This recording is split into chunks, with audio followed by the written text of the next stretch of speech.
weekend.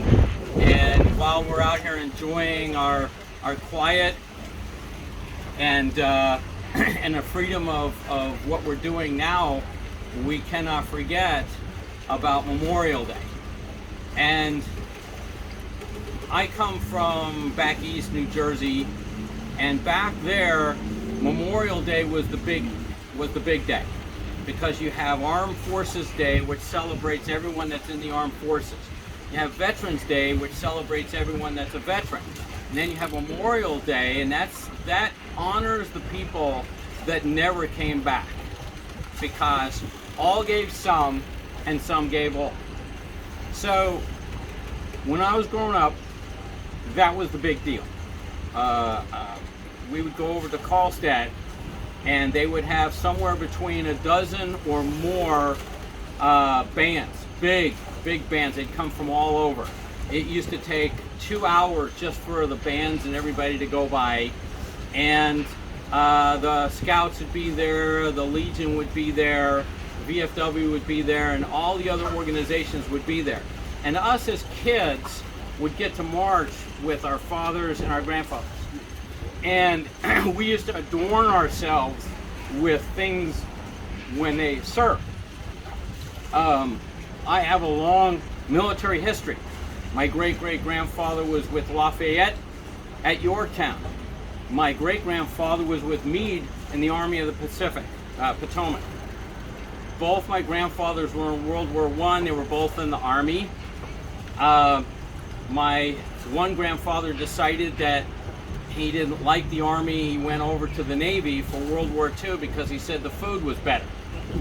And my father and a lot of my uncles were in the Navy. And so what we would do is, I still have my great-grandfather's knot off his saber that I would carry with me. I have the emblems of both of their tunics from World War I that I would wear, and my other grandfather's Navy anchor. My father's wings are here. So we thought about doing a flag retirement, and it is a solemn ceremony. They consider it comparable to a funeral, because we are going to retire a flag that has done its duty and now it's done. So this is a U.S. flag retirement ceremony. What's interesting is that what we're going to do is, first we'll post the colors, and this is the flag we're going to retire today. Then I'll talk a little bit about it, and then we will retire these colors as far as take them down from the staff.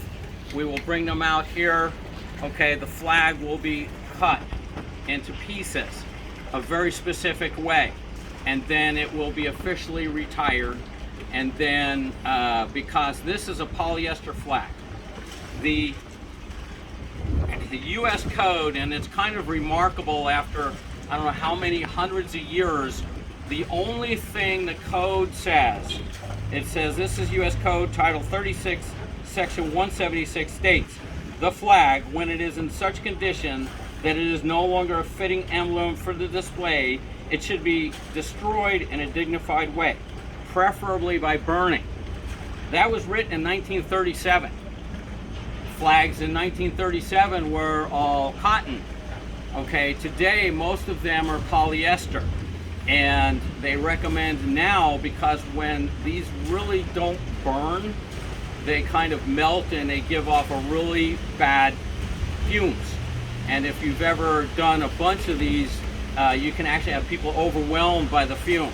So what we do now is we cut them up in a ceremonial way, and then I send them to a recycler, and they make new flags, which in a way is kind of better than the old way, because you're supposed to bury the ashes, but they're ashes. So what we're going to do first is to post the colors. So I have fortunately the rear Commodore here to help, and we will hoist them here, and we have PC Teresi here, and he will also help. So first we will post the colors. Okay. Will all those that can stand please do so?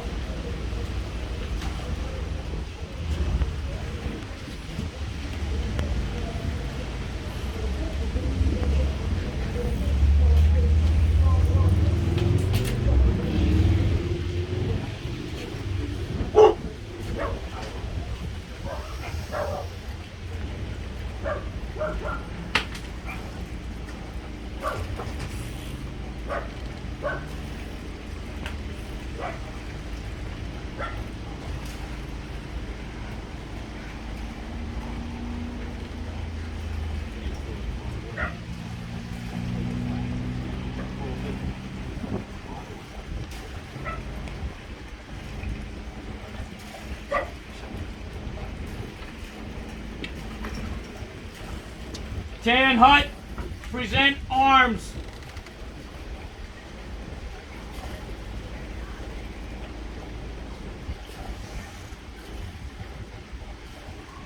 Two.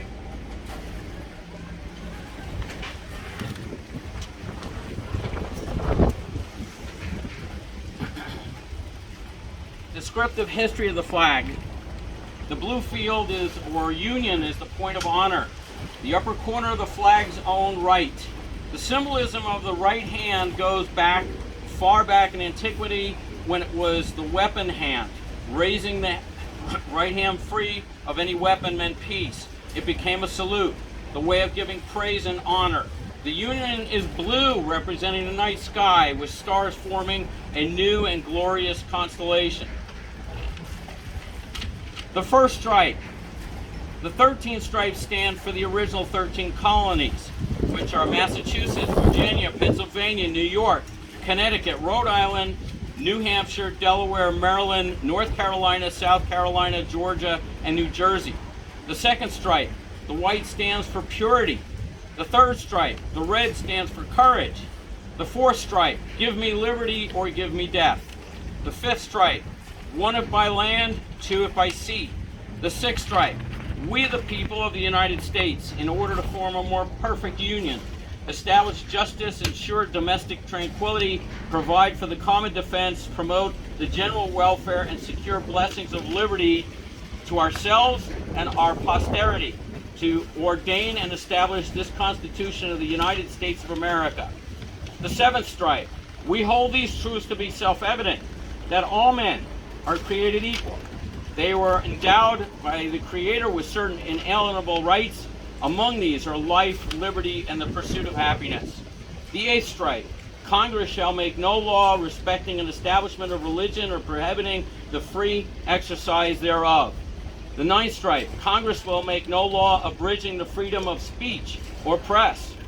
10th stripe, 77 years ago, our fathers brought forth to this continent a new nation. The 11th stripe, the right of citizens of the United States to vote shall not be denied or abridged by the United States or any state on account of sex. 12th stripe, ask not what your country can do for you, but what you can do for your country. 13th stripe, one small step for man, one giant leap for mankind. We will now begin our formal flag retirement ceremony. Please stand, thank you, and join me in retiring our nation's flag. Men and women in public and military service will salute, while the rest of us will put our hands over our heart. We will salute this flag one final time. Attention, salute.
I will now cut the flag, starting with the stripes and ending with the field. The field remains intact as it represents the 50 states, which are always in the Union.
demonstrate that the flag is forever, the country is forever, we will post a new flag.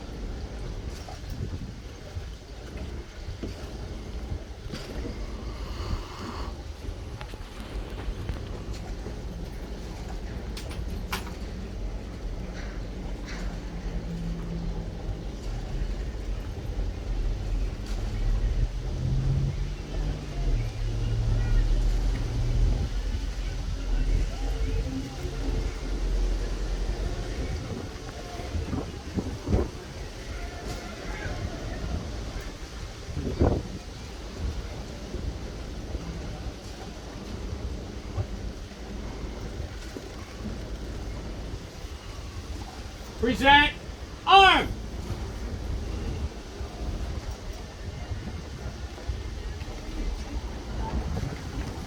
Tip! This flag is a gift. It says here, this is to certify the accompanying American flag was flown by a United States Marine Corps Honor Guard over the U.S. Embassy in Kabul, Afghanistan, during Operation Enduring Freedom, September 4th, 2004.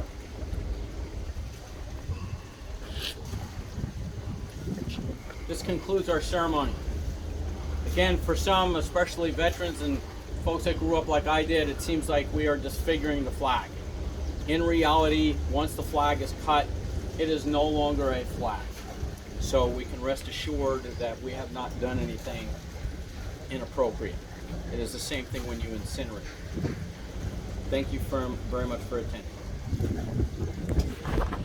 Well done, Russ. Yep. Good job, Russ.